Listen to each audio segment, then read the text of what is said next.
Good morning, di ay Mark. Ako di ay si Jose Manuelano. Yan, ikat ko sa software niya. Kani akong i-topic na to karon is about sa atong fitness program.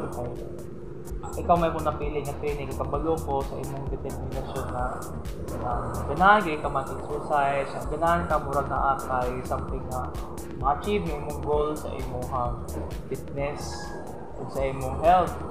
So, karon ako diri para matabang ka aron naasad kay ma-exercise, aron naasad kay goal na ma-achieve na sa may for example, sa yung gusto man na goal ka nang iwang ka sakto.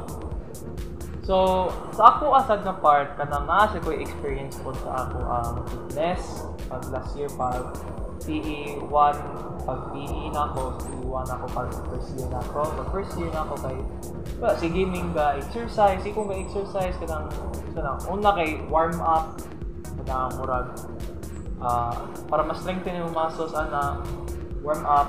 Then sunod exercise proper which is kanang diyan na ka ma-exercise todo ka ana. Sunod kay cool down which is aron maana na siya kung nagpaingon na siya mapahuway na yung muscles. So inana na siya din. So karon po wala importante kay para sa ato ang health na may exercise puta aron kung dili ra kay kanang musita magbingkod na ora tayo mo kalain na lawas ko mas siguro mo gipiyog sa taginagmay lang ana. So ato ding manto atong part sa atong fitness regime sa ato training yaman siya ato ipakita nato nga aron sad ka naa sa kay knowledge po nga unsaon nimo pag-handle sa exercises nga akong ihatag nimo nya pohon. Okay? So ano itong first question? Ching, para ito na warm up o mga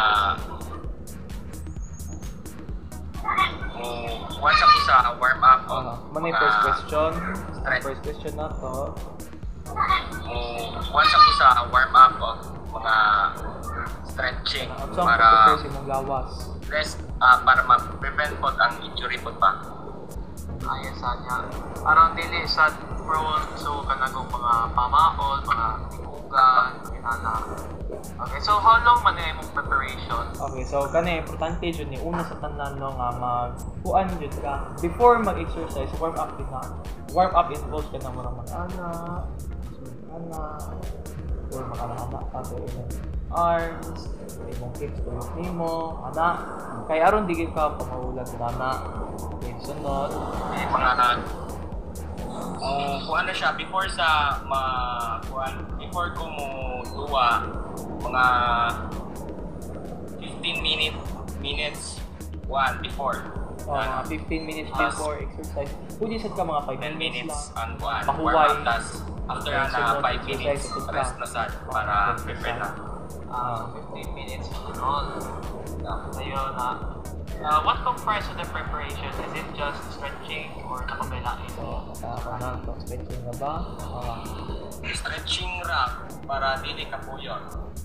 Okay. So kanang pa warm up, stretching na gid sa lawas.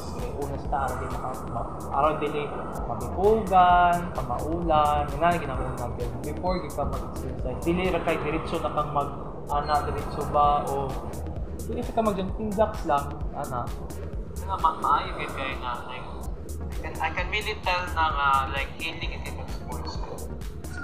Okay, maayo gid kay na like nice kay na naagi warm up. Ako sa una basketball football. Warm up sa football before mag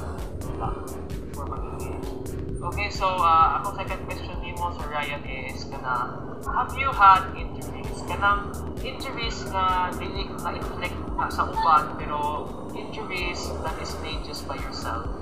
Yes, yeah. Sa akong sports na pagka-badminton. Kato nga time kay murag gamit ko kuan. Wala po sayo pud ako ato kay wala po nag warm up o stretching ato. Yeah, murag sa shoulder injury to the bidaya. Right shoulder. Atong cause mga factors like what I have said before, ang sayop yun ako ato is ang wala pag stretching o pag warm up. So, kana siya Excited kay injuries. kuan tumudula god. So ang importante gid ana no una gid sa tanan na exercise gid importante gid sa warm up gid na. Warm up sunod exercise kag tulong sunod gid. Kay aron malikayan ang kanang mga injuries, mga dito gali mga wala na. So maaro dito nga akong ipakita nimo video kay mao may importante nga part sa video sa ako interview na si Sir Ryan. So siya hilig ito sa sport. So ikaw ready na kang mag-physically fit? Ready na gyud. Okay, so ato nang sundan na dito po sa third week. Salamat.